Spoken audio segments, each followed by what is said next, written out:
Today I didn't get out, so I don't know.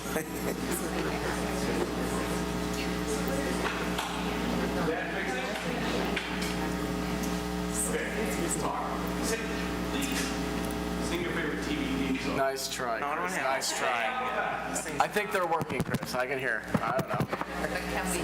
I don't know. Man.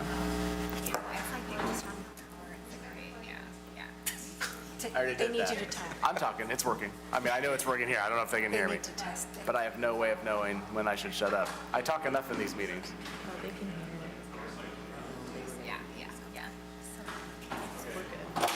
The magic of live television.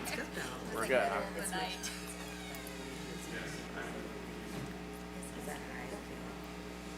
Guess I have to read all those proclamations again. 3 in one night. It's been a while. Just warming up for the state of the city. It's like the equivalent of 60 proclamations. I know. Step of the city also. Live broadcast. Is it? Is State of the City live broadcast? Yeah. Oh, there you go. You have to do it twice there too. We're good? Okay. Everyone's here? All right. All right, back on the record. We left off with questions for Brent and Ben on their master plan changes to the neighborhood nodes or their presentation from council. Councilmember Hamilton, you guys should come Thank back you. up. First off, thank you so much for your hard work on this. To turn this around in 3 months when we send it back to the Planning Commission, to have the level of community engagement you had was beyond my expectations for how quickly we could resolve this. And I really like the changes. I think it's very close to where the residents are and where we need to be, and I'm glad to see it. So I know, as you've mentioned many times presenting the master plan is policy, whereas the zoning ordinance is the actual law. So my question is, if we are to approve this tonight, what does our timeline look for to translating this to the zoning ordinance and bringing that before Planning Commission and us and finally bringing it down to law? Guesstimate. Well, You went fast once, and now we expect it. yeah. Once you raise the bar, Yeah. you know, kind of negotiating with ourselves here. I think we can have a draft language for amendments to the neighborhood node before City Council in, you say it, what do you think? We already started the draft change. We already started the amendments. Coward.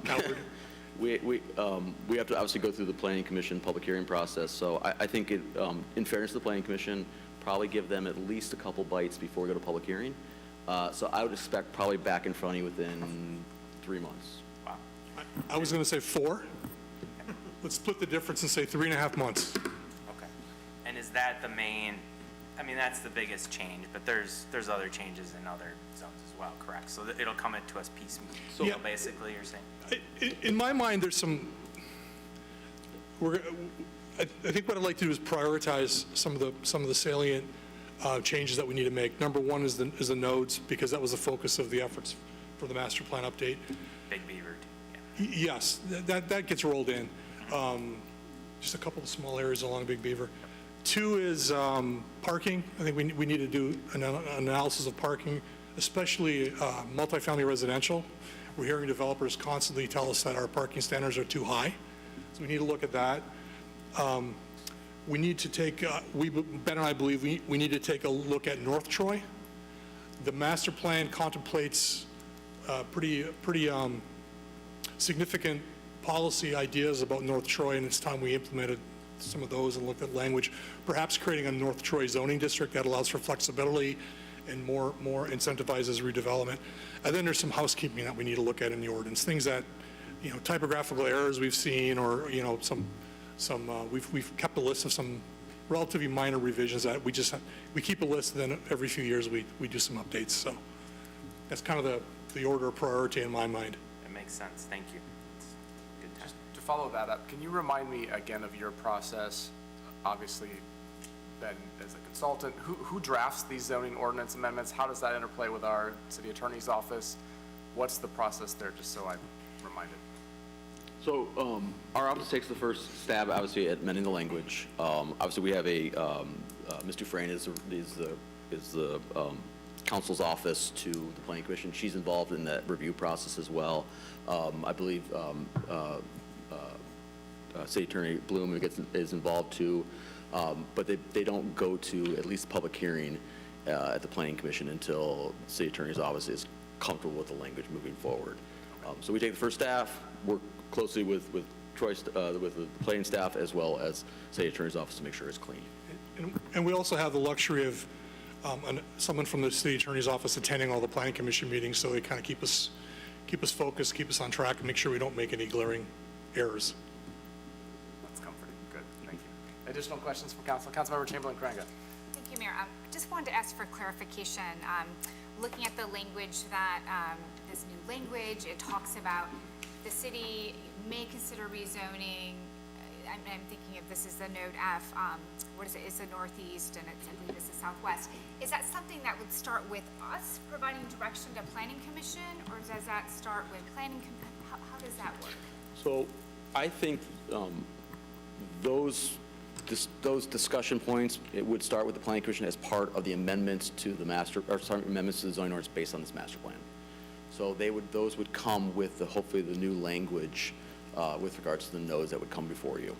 Okay. So it would be a recognition of rezoning those in conjunction with the new language for the nodes. Now, we haven't gone through that process of the public hearing for it, so I can't tell you which parcels may be rezoned or which ones not. But the process would start with the planning commission in consideration of the entire language changes to the nodes themselves. Question. Yeah. So if at some point, yes, based on our conversations, we do want to take out, say, those two corners, is it still considered a node? I think, so I called City Manager Miller today because I was confused. Like, is there still a node? Is there not a node? What happens? They would be rezoned to something, and the question is what they'd be rezoned to. I think the direction that we had heard through the master plan process, they would be either rezoned to a single-family designation, or they would be rezoned to a low-intensity multifamily designation. Okay, so I understand that. Okay. I'm not confused So by that. It's more of the existing corner with the commercial. Is that still considered a node? And then It is, and it's recognized that in the master plan too, that it would still remain a node for that particular little section of that intersection. So that would stay neighborhood node.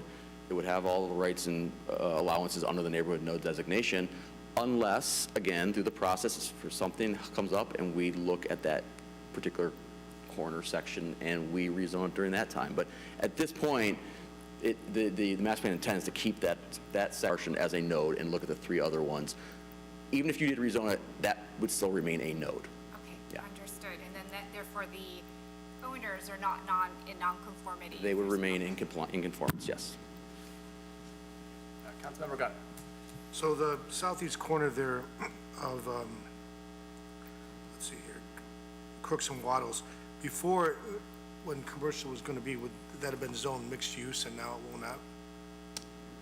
The master plan does not designate changing the designation for that particular corner of where 7-Eleven's located, where yes, so that's remaining as is, untouched. Okay. Yeah.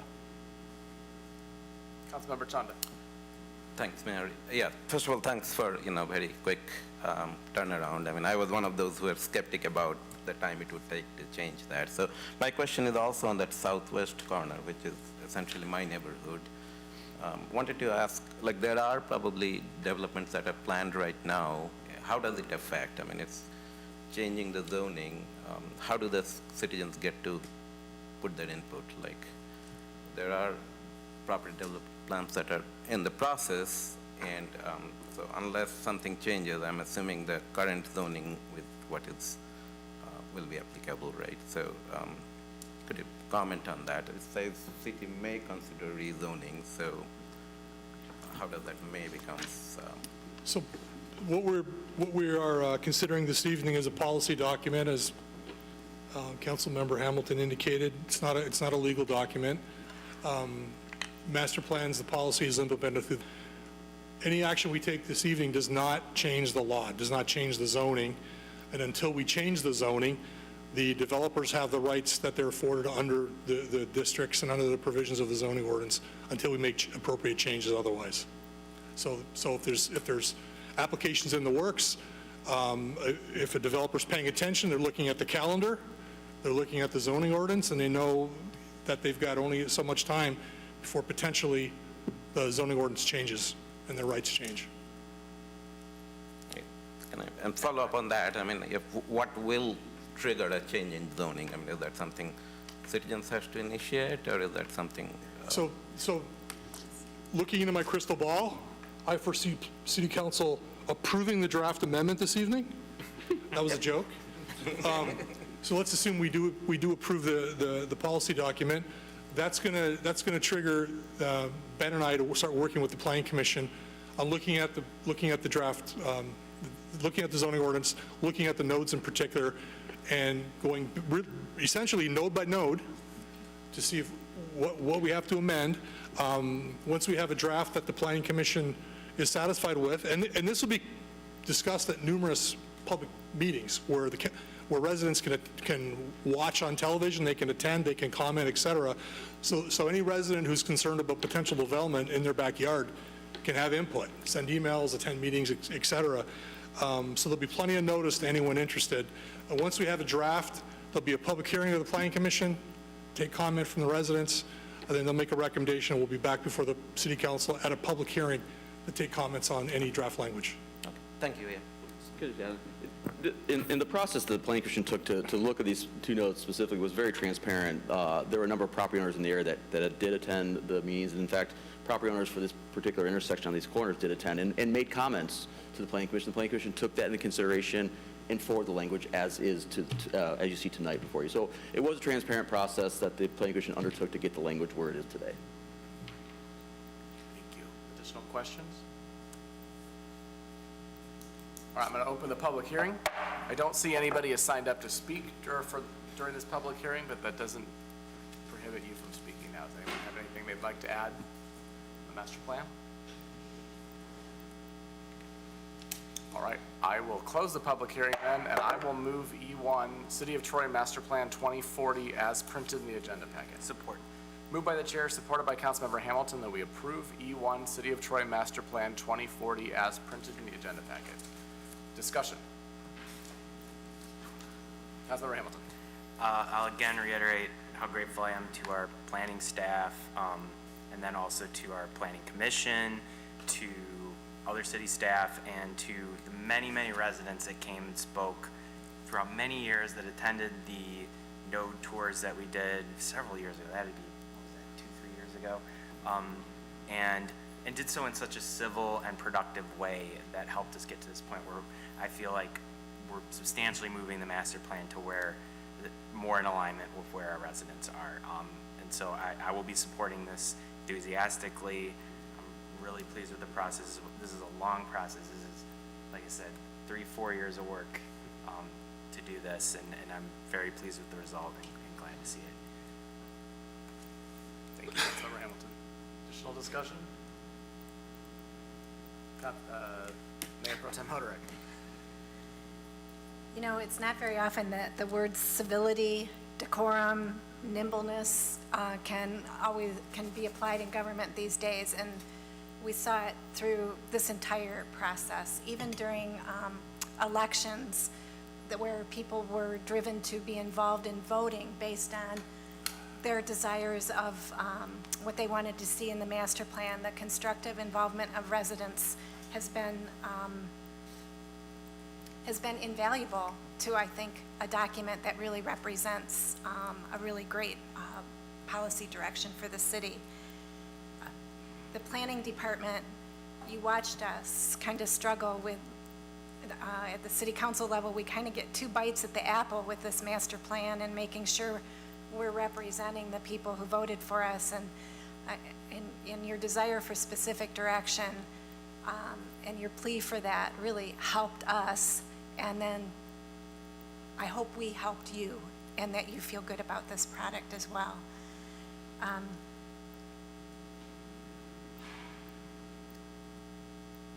The ordinance work is so important, and the residents that have been involved to date and the input and the dialogue, I know will feed that process as well, and you've been noting that. It can feel like a burden to residents to feel like they have to keep their eye on this and dot every I and cross every T. And what I observed in our planning commission was a planning commission very much listening to the residents and also the developers that come before you on an ongoing basis. And importantly, as we keep representing our residents, it's also important that we're doing right by our developers. And I hope they see that what we're trying to do is make sure that what they develop works here, and that the process is valuable for them as well. So, of course, I'll be supporting this as well. Thank you again for the work. It was tremendously fast how Planning Commission responded and deliberated. They deliberated at length. There was a lot of good time spent, not just on this, but even the original draft that was brought to us, and I'm really appreciative of their work. So thank you. Councilmember Chamberlain-Cranka. Thank you, Mayor. I also want to echo and appreciate our staff and Carla Wortman for all your work that you've done for us. And Planning Commission as well, the way they dug in. Like my colleagues, I was skeptical that we'd be able to get this done as quickly as we have. I ran into Mariana Paracas. She's chair of Planning Commission at a soccer game over the weekend, and we were talking about this. And I know everyone's delighted by the hard work, but work that was resident driven. And I thank my colleagues when, I had questions about, can we make this more perfect by spending more time? But I believe we did. So I want to thank my colleagues, especially Councilmember Mayor Pro Tem Hoderick. Thank you for pushing us to do right by our residents and listening to our residents, letting them drive that input.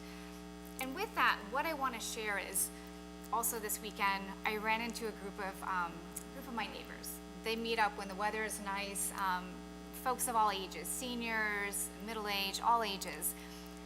And one thing we talked about, they always bring up the latest developments. And what I shared is one of the hardest things, I think, being in this seat is being able to balance the fact that people want to live in Troy. Troy is a hot place. And there is a need for housing. So balancing the need for housing that is real and that exists, and that some of those seniors, they're looking to downsize, they're looking for options, so they're asking, but then wanting to protect the quality of our neighborhoods. And as we had a group of us seniors and neighbors all huddled in a circle with a speaker, but sitting on a cul-de-sac, it is with trees. I mean, it is the quintessential Troy. That is what Troy is about, just sitting out and being in your neighborhood. So wanting to balance protecting your neighborhood and respecting those rights of our neighbors, but also recognizing there is going to be some new development and that there is a demand. And it's not till you're here that you recognize the tension between some of those things and finding ways to communicate that. But I'm grateful for this. Is this master plan perfect? No. Do I think we'd make it any more perfect by spending more time? Probably not. And I'm at a place that I don't want the perfect to be the enemy of the good. So I am ready to approve this tonight. Thank you. Councilmember Chanda. Yeah, thanks, Mayor. I also, add my voice to, first of all, reiterating the amount of work that has been done by the Planning Commission and the city staff. I mean, and turning it around within 3 months, that's tremendous. And I went through the notes, we got feedback from pretty much a lot of residents, a lot of the developers, and I think the changes are a very good balance between listening to the neighbors as well as understanding, as Councilmember Chamberlain-Cranka mentioned, that we do need housing. I mean, we need to bring in younger people or parents with school-age kids who want to move to Troy and should be able to move to Troy. So I would be very happy to and proud to support this version of the master plan. It is always a balance, and we hear from our neighbors, we hear from developers, we hear from people that want to move to Troy but probably can't afford to move to Troy. We need to grow our schools, we need to grow our tax base, so it's a very good balance, I believe. And then, as you mentioned, I think a lot of the residents don't understand the difference between master plan and the zoning ordinance. That's why I started to bring it up, because these are on video. So the actual zoning changes will take place accordingly, but this is going to trigger it, obviously. So I'll be very happy to support and proud to support this plan. Thank you. Councilmember Brooks. Thank you, Mayor. I'll be brief because I want to echo the sentiments of my fellow council members. Thank you to the planning staff. Thank you to the planning commission. Thank you for all the residents that really came out. I think that their voices were really heard and listened to. And I watched the planning meetings, and there was just a lot of discussion, very, very thoughtful discussion. And so I think that I'm really happy with the whole process and how everything played out. And I do definitely support the changes that have been recommended by the Planning Commission. So I will be supporting this today. Thank you. Councilmember Gunn. And I'm going to also thank all you in the Planning Commission and consultants for all the work you put in. I'm very proud that the citizens were listened to and taken into consideration, and those changes were reflective. So thank you for that. Thank you to the Planning Commission. I know they had a lot of stress to try and meet the demands, but everybody stepped up, so thank you very much. A couple more quick things. Obviously, thank you.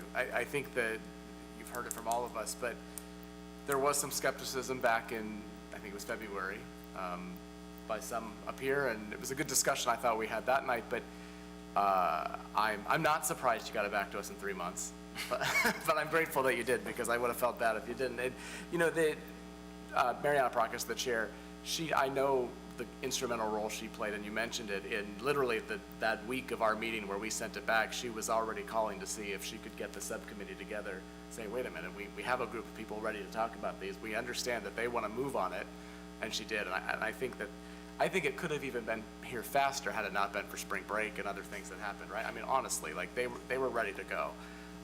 So I just think this is another really good example of what the city of Troy can do with the planning commission and planning department and consultants and the residents and council and staff and everybody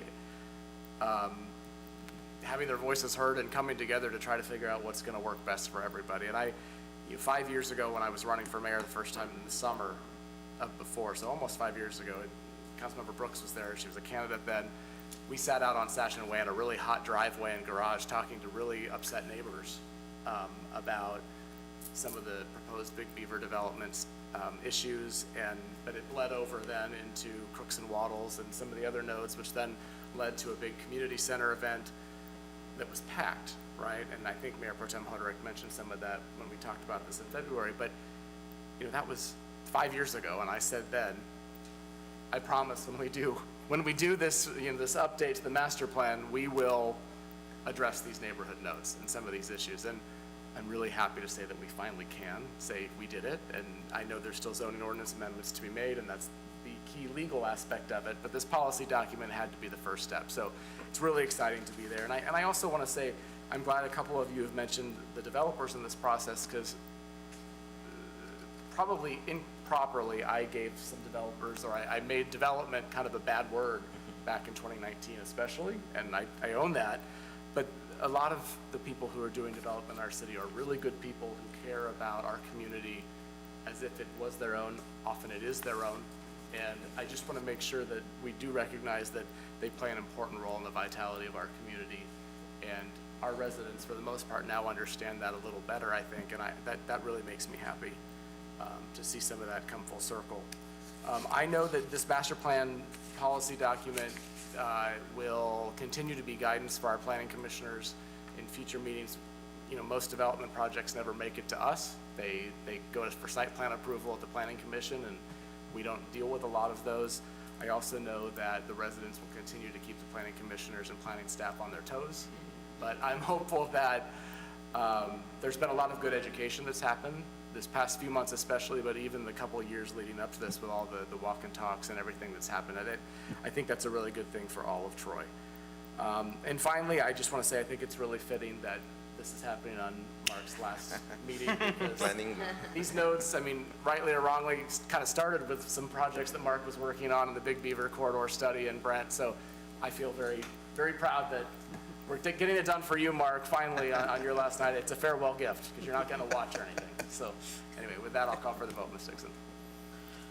Councilmember Brooks? Yes. Councilmember Chamberlain Craig? Yes. Councilmember Chanda? Yes. Councilmember Gunn? Yes. Councilmember Hamilton? Yes. Mayor Pro Tem Hoderick? Yes. Mayor Baker? Yes, motion carries. Thank you. Next up is public comment for items on the agenda from Troy residents and businesses. One person has signed up, but I don't see him here anymore, so we will move on. There is no need for reply then, obviously. No postponed items, and we move on to regular business. I-1 is board and committee appointments. First up are mayoral appointments. I'll move resolve that the mayor of the city of Troy hereby appoints the following nominated person to serve on the boards and committees as indicated. To the Civil Service Commission, Act 78. I appoint, based on our nominations, David Cannon for the term expiring April 30th, 2030. Support. Moved by the chair, supported by Councilmember Brooks, that we approve the appointment of David Cannon to the Civil Service Commission, Act 78, as printed in the agenda packet. Any discussion? The vote, Ms. Dixon. Councilmember Chamberlain Craig? Yes. Councilmember Chanda? Yes. Councilmember Gunn? Yes. Councilmember Hamilton? Yes. Mayor Pro Tem Hoderick? Yes. Mayor Baker? Yes. Councilmember Brooks? Yes. Motion carries. That concludes mayoral appointments this evening. We move on to city council appointments. I'll turn it over to Mayor Pro Tem Hoderick. Thank you, Mayor.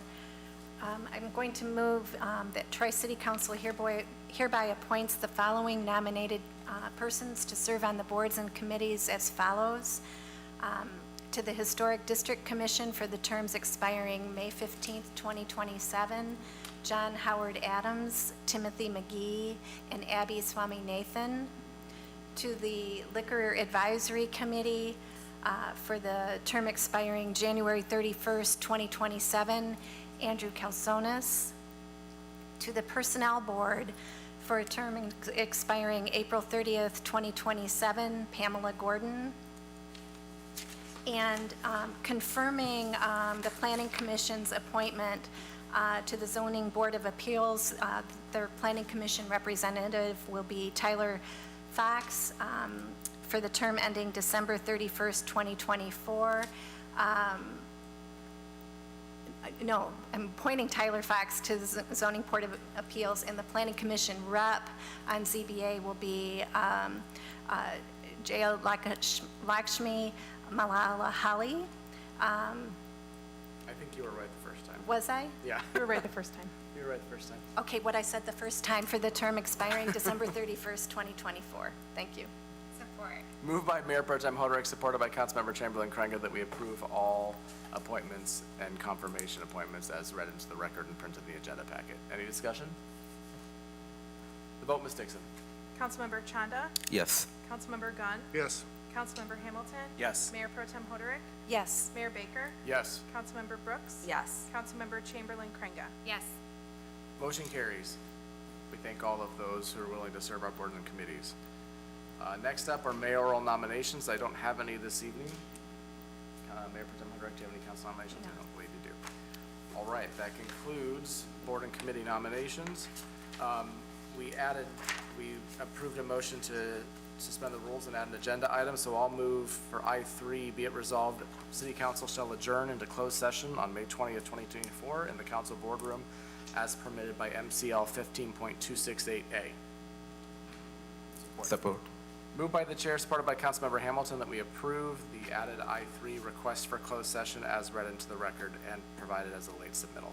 Discussion? The vote, Ms. Dixon. Councilmember Gunn? Yes. Councilmember Hamilton? Yes. Mayor Pro Tem Hoderick? Yes. Mayor Baker? Yes. Councilmember Brooks? Yes. Councilmember Chamberlain Craig? Yes. Councilmember Chanda? Yes. Motion carries. After our public meeting here, we will recess and pick back up in closed session in the council boardroom, where I expect that we will adjourn the overall meeting at some point in there. I-5, a late submittal has been pulled by city management, so we move on to I-6, bid waiver, Wilbert Light Tower repairs, engine 6, fire department. That'll be introduced by. Mayor? I-4. Just messing. Just kidding, chief. Whew. I-4, appointment of acting city manager, and I'll turn it over to city manager Miller. Thank you, Mayor and Council. We provided with you a resolution which is consistent with your appointment of Robert J. Bruner, city manager, to be the appointed acting city manager while contract negotiations are in place. Thanks. Any questions from council? All right, I'll move I4, appointment of acting city manager as printed in the agenda packet. Support. Moved by chair, supported by Councilmember Hamilton, that we approve I4, appointment of acting city manager as printed in the agenda packet. Any discussion? Vote, Ms. Dixon. Councilmember Hamilton? Yes. Mayor Pro Tem Hoderick? Yes. Mayor Baker? Yes. Councilmember Brooks? Yes. Councilmember Chamberlain Craig? Yes. Councilmember Chanda? Yes. Councilmember Gunn? Yes. Motion carries. All right, I5 is pulled as previously stated, so we will get on to I6, bid waiver, Wilbert Light Tower Repairs, Engine 6, Fire Department, and that'll be introduced by Chief Hollinger from the Fire Department. Good evening, Mayor, City Council. I bring before you a bid waiver tonight for the Wilbert Light Tower on Engine 6. Unfortunately, recently it was damaged. We took it to the Fleet Department for evaluation. The repairs were beyond their capabilities. So we then had the light tower taken off the truck so the engine could be put back in service. The light tower was sent to the local repair center who could not service it as well. So we've got to send it back to the manufacturer, which is Wilbert, to have the damage repaired. So I'm asking for a bid waiver to move forward with that. Thank you. Any questions for the chief? Someone like to move the resolution? Councilmember Chamberlain Craig. I'll move I6, bid waiver, Wilbert Light Tower Repairs, Engine 6, Fire Department, as printed in the agenda packet. Support. Moved by Councilmember Chamberlain Craig, supported by Mayor Pro Tem Hoderick, that we approve I6, bid waiver, Wilbert Light Tower Repairs, Engine 6, Fire Department, as printed in the agenda packet. Any discussion? Vote, Ms. Dixon. Mayor Pro Tem Hoderick? Yes. Mayor Baker? Yes. Councilmember Brooks? Yes. Councilmember Chamberlain Craig? Yes. Councilmember Chanda? Yes. Councilmember Gunn? Yes. Councilmember Hamilton? Yes. Motion carries. Thank you, Chief. That concludes regular business this evening. Next up is the consent agenda. Does anyone like to pull an item from the consent agenda for further discussion? Councilmember Hamilton. I'll move all items on the consent agenda as printed in the agenda packet. Support. Moved by Councilmember Hamilton, supported by Councilmember Chanda, that we approve all items on the consent agenda as printed in the agenda packet. Any discussion? The vote, Ms. Dixon. Mayor Baker? Yes. Councilmember Brooks? Yes. Councilmember Chamberlain Craig? Yes. Councilmember Chanda? Yes. Councilmember Gunn? Yes. Councilmember Hamilton? Yes. Mayor Pro Tem Hoderick? Yes. Motion carries. If you're here for an item on the consent agenda this evening, all have been approved. Next up are memorandums and future council agenda items. K1, there are no announcement of public hearings, but K2, we have a memorandum here for an amendment to the traffic code, temporary deviation from parking regulations. City Attorney Bloom. Yes, Mayor, this is a request that we've been meaning to bring to you for quite some time. It is, at this point in time, informational. I would indicate on there that there is a snow emergency addition to, which is proposed, which is something new. It's something that is in a lot of other surrounding communities and similar communities. The other thing is that it would allow for special events for there to be temporary waivers of the parking to allow for better flow. So this is presented to you, working with city management, and if you have any comments or questions or concerns, we would appreciate hearing them from you. If you don't, then we will bring this back for a potential action item on the next regular city council meeting. Thank you, appreciate it. All right, next up is public comment for items not on the agenda from Troy residents and businesses. We have 3 people signed up this evening. 3 of you have been here before, so you know the rules. 3 minutes, red light means stop, speaking of traffic ordinances. But first up is Barb Yeagley.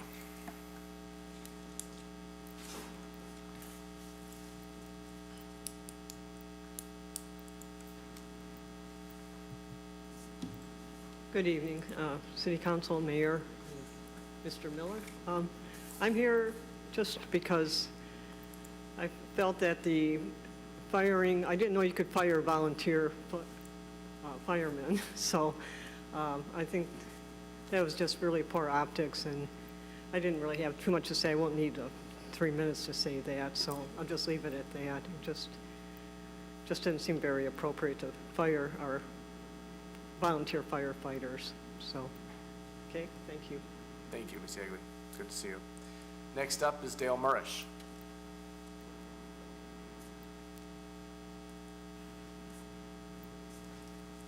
Apologize for the informal attire tonight. I'm recovering from Saturday's bicycle accident, where I, for information, received prompt attention from the police department and ambulance crew, and slow but thorough attention from Royal Oak Bromont Emergency Room. And I brought this along so that we all know which way is north, and it's that way. I want to follow up on the pot advertising ban that I proposed. Advertising cigarettes and other tobacco products is still banned, even though cigarettes are still widely used. You could just update the existing ordinance with something like this. To go along with our turning down pot dispensaries and grow facilities, our city does not allow print, billboards, radio, or other advertising of marijuana products, which are harmful and still illegal under federal law. Also, I will be writing you an email for your consideration regarding a one-paragraph City of Troy ad for WRCJ Public Radio Station 90.5 at 90.9 FM. We are classical and jazz is their logo. Thanks very much. Thank you, Mr. Marsh. Good to see you as well. Next up is Anthony Kappas.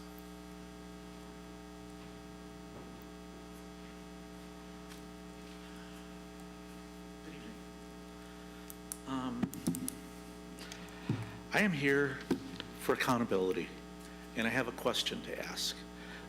I asked this question of your ordinance inspector, and the inspector very quickly shut me down and said, well, I don't need to hear this. And the exact comment that he uses, oh, no, not again. So here I'm going to give you guys the question. Grass next to my house is 18 to 24 inches tall. I have complained to the city 4 times. I've asked to get it cut. I've asked them to take care of it. When I called him up, I said, listen, I am a taxpayer as well. I pay taxes to the city of Troy. Who exactly is taking care of my needs, and who exactly is holding people accountable so that I have the same rights, owner's rights, that these builders that really, frankly, don't care about their property while it's in limbo? Who's responsible? He wouldn't let me finish the question. So I will ask City Council, since you guys were nice enough to put me in this situation 2 years ago. Every year I complain. Every year I have grass 2 to 3 feet tall. The mosquitoes come in. This year, my lawnmower actually got stuck in the backyard because it was flooded. Now, ironically enough, my backyard where it was flooded is not in the flood zone. The reason it was flooded was because nobody is taking care of the property next to me, so the river was blocked up, and all the water had no place else to go other than on my property. So exactly who do I hold accountable for the fact that I am not getting the same respect for my owner's rights as these builders? That's the only thing I guess I have to say. I hope somebody really cares, because we've heard a lot of comments out here, nice things about builders. As far as I'm concerned, they don't care. That you think they do, they don't. The one across the street, same thing. Grass, 18, 24 inches tall. Nobody cares. So please, if you guys do anything at all, do something about this so that the builders are held accountable for the property that they now own, so that neighbors can at least enjoy their property. Thank you very much. Thank you. That concludes those that have signed up for public comment for items not on the agenda from Troy residents and businesses. Now is an opportunity for City Council and its city administration to respond and reply. I'll turn it over to City Manager Miller and only say, please look into the overgrown grass in the inspection department. As Mr. Kappas knows, council is not in charge of operations, and we don't have a role in making sure grass gets cut and code enforcement gets followed. So ask for your help in management's office. Yes. Thank you. Anyone else? All right. We have no council referrals this evening, so we'll move on to reports. Anyone like to make a comment on the one report that's in there? Probably not. Okay. Council comments. City Manager Hamilton. No, Yeah, sorry. Councilmember Hamilton. New job. Mark, this is your last meeting. It's been an honor to serve on City Council with you.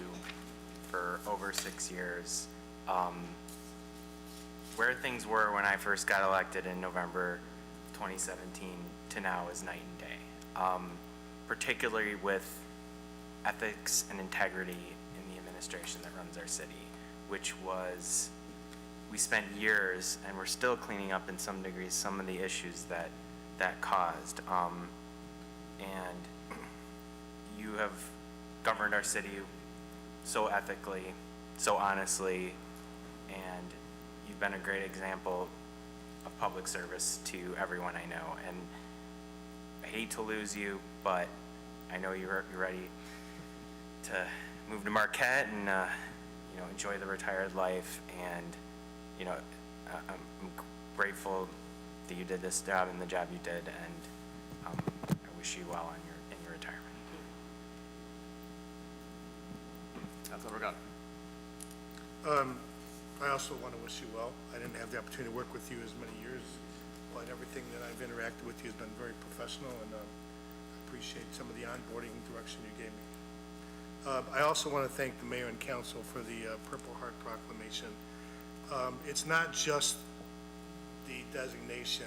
I don't think I've interacted with wounded warriors quite a bit, and the emotional and the physical impact that you see in some of these soldiers that come back, men and women, it's pretty tragic. And I think the designation, it just says to the men and women, look, the city supports me and recognizes that what we do is important. So I'm very thankful for that. Now I'd like to see the county do the same thing. Thank you, Councilmember Gunn. Councilmember Chanda? Thanks. I also want to join my fellow council members thanking Mark. This long 5 months that I known you as council member, I appreciate your honesty, integrity, and dedication to the city. I've watched you as a citizen for a long time, and I think the difficult time that Councilmember Hamilton mentioned, we felt as citizens, and regaining the trust of our city is something that takes time. It doesn't take very long to lose that trust, but it takes a long time to build up that trust. So thank you and your entire team for doing that. Yes, we have things that needs to be improved in the city, no doubt, everywhere.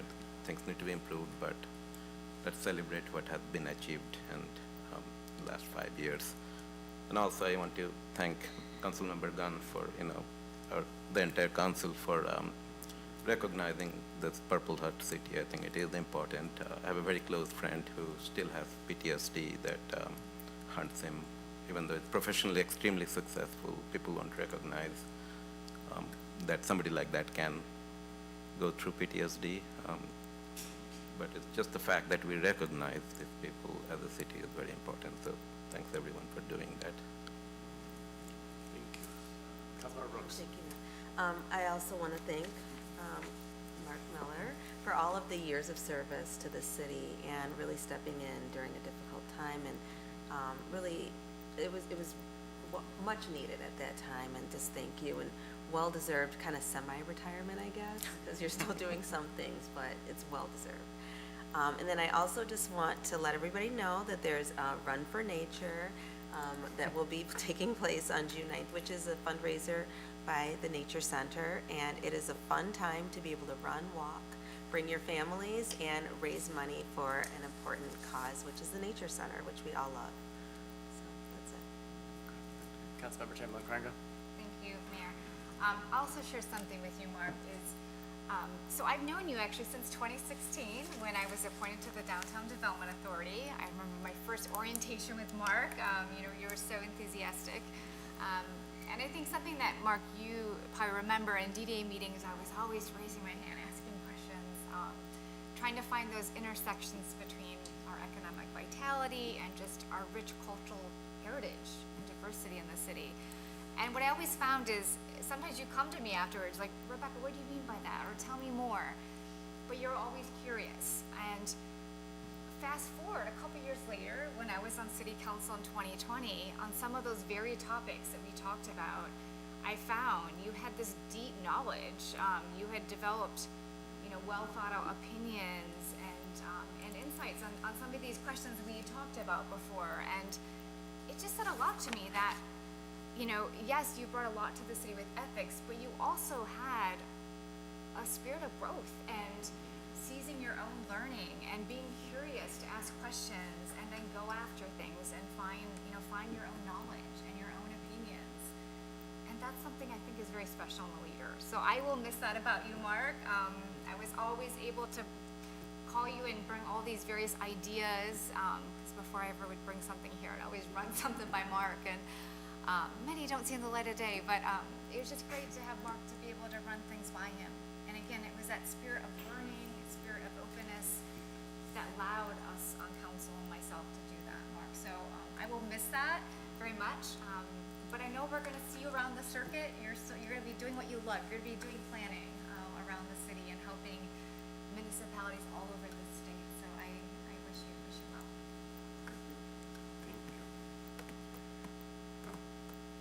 Mayor Pro Tem Hoderick. City Manager Miller, it's crazy to think how far back we go now. Mid-2000s, I worked for you, and then ultimately you ended up working for me. And I don't think either of us ever anticipated we'd be in the positions that we are now in. I really appreciated your willingness to step up into this particular one at the time that you did. And the city, as everyone has said, has benefited from that. So thank you so much for that. Congratulations on your last meeting. We'll help you count down the days. I know you don't really like to be the center of attention, so I'm going to pivot, and I know you'll appreciate that I am. Just to acknowledge last week's Police Week and the memorial and the banquet that the police department had. The police captains both took time to thank our chief for the fact that he conducts such a banquet and does this work, and it's a testament to a quality police department. They often comment on that. There's a lot that we learned there. There was a lot of great work honored, and a really great week. If you don't follow our police department on social media, you might wish to do that and check out, go back in time and look at some of the postings and some of the people that were memorialized as well in service to the city. And this week, happy DPW week. I always say they're the unsung heroes, the people that keep us safe, and nobody realizes really what they do or how important they are, but they're absolutely critical to everything we do. This morning on a morning walk, I rounded a corner and came upon a fire hydrant. I see a fire hydrant that was just spewing, and I thought, oh no. I pulled out my phone to report that there was an issue, and I looked closer, and one of our DPW trucks was there, and one of our workers was flushing the water in the system and maintaining and doing the work. And when I got home, I saw the recognition from the city that it's DPW week, and I thought, that's interesting, because I've never witnessed firsthand the fire hydrant being flushed. Took a few moments to talk to him, and he was explaining what was going on. So if you're out and about and you ever do come upon something like that, by all means, step up, talk. He enjoyed, I think, he may have been just humoring me because I did introduce myself, but I don't think he was. There was a genuine spirit of teaching me what he was doing and why he was doing it, and I really appreciated that. So happy DPW week. And again, thank you, Mark. This is me. Okay. I keep saying I'm not going to talk about Mark because I'm talking about him at another time, but I'm running out of those times, truthfully, and I don't want to add 20 minutes to the State of the City Wednesday night. So let me just say a couple quick things here tonight, Mark. And I guess I should say, tune in on Wednesday at 6 o'clock for the State of the City address. I will be talking a little bit more about Mark, but also the entire state of the city, and kind of talk about this last year and this next year coming up. So looking forward to that. I believe you're all going to be there, which is great news. And Mark's going to be there too. So like you said, still got 11 days left, Mark. You can't go anywhere yet. But I mentioned a little bit earlier about the stability that I really felt that Mark brought to the organization at a time when it was desperately needed. And all these years later, relationships evolve and change, and situations change, and councils change, and it's a very different council than when you first became city manager. there's three of us left, right? I mean, and that makes a big difference, and I think how you do your job, but, you know, I will never forget the night, or it was a Sunday, that we appointed you, I believe. It was a special Sunday meeting, and I wasn't mayor at the time. I was sitting over there. But it was this dramatic meeting, and this motion was made, and we adjourned from out here, and I went back in the hallway, and you were there, Mark, compiling your new staff. And at the time, I thought, wow, look at him take leadership, and look at him really go. Now I kind of think you were probably thinking, oh my God, what am I doing? Help me out, everybody. I think there was probably a little bit of both of that, but we were in the middle of budget season. I mean, there was a lot to be done in an emergency situation, and I have that image seared in my mind of you jumping into action and doing what you could at the time to take leadership of the organization. So I will always remember that. And I think reputations of cities can, you mentioned about trust, but they can be, it takes a long time to make a reputation good. It can be damaged overnight. One bad article, one bad mistake from the table, a lot of things can happen. And I do think you've slowly and methodically done your best to ensure our reputation as a city improves and gets better. There's hiccups along the way. There's global pandemics along the way. There's things that happen, but you have stayed steadfast in your role in marching forward, sometimes with little baby steps, sometimes with bigger steps, to make sure that we're in a good place. And, you know, there's always going to be something else going on, and always something that you have to deal with. And I'm sure there are things you look back on this time in almost 25 years in the city of Troy, or 24 years. I'm sure there are things you would do differently. I'm sure there's things you wish you would have done that you didn't get a chance to. But I want you to know that I recognize, and the city recognizes, and staff, through good days and bad days and every day in between, appreciates what you have done for our city 20 plus years ago, 20 minutes ago. You've been a great public servant for the city of Troy, Mark, and we thank you. So thank you. State of the city, like I said, is Wednesday. I have more to say, and now I have to change my remarks a little bit. But don't worry, I'm up for it. I also want to mention, of course, our annual Memorial Day ceremony. We did Police Memorial last week. Regular Memorial Day, of course, is next week. We do a ceremony out in Veterans Plaza. I believe it's at 10 a.m. Always a good start for my Memorial Day. And please join us out there in Veterans Plaza. I think that was it, but almost done with this meeting, Mark. Here we go. Next up is public comment for items not on or not on the agenda for members of the public outside of Troy. We do have one person signed up, so I'll call Regina Wilk up to the podium. Mayor Baker, ladies and gentlemen of the council, I want to thank you for this opportunity to speak tonight. My name is Regina Wilk, and I'm a candidate for Oakland County Commissioner, District 1. And as a former Troy resident, I wanted to commend you all on proclaiming Troy a Purple Heart city. It is clear that our community values and honors the sacrifices of our brave servicemen and women. And building upon this commitment, and this is where Mark Gunn kind of stole my thunder, would love to extend this recognition at the county level and advocate for Oakland County to become a Purple Heart County. Thank you. Thank you. That concludes those that have signed up for public comment for items on or not on the agenda for members of the public outside of Troy. We do have a closed session this evening, so I will recess from here and we'll move back to the council boardroom for closed session.